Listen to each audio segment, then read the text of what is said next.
आम्ही सगळेजण आपे गावास जाऊन आलो। विठ्ठलपंतांचे वडील गोविंदपंत आणि माता नीराबाई यांना सून खूप खूप आवडली। पुढे पुढे काय झालं? पण काळ देखील मोठी गंमत करतो कशी पहा। लग्नानंतर वर्षभरातच गोविंदपंतांचं आणि नीराबाईचं निधन झालं। विठ्ठलपंत विरक्त राहू लागले। संसारात त्यांचं लक्ष लागेना।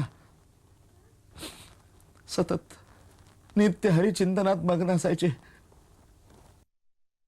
पोरीची काळजी हो म्हणून आम्ही उभयता आपे गावात जाऊन दोघास आळंदीस घेऊन आलो। चार समजुतीच्या गोष्टी सांगितल्या त्यांना। विठ्ठलपंतांनी संन्यास कसा काय घेतला? अहो सारखं संन्यास घेतो म्हणत होते।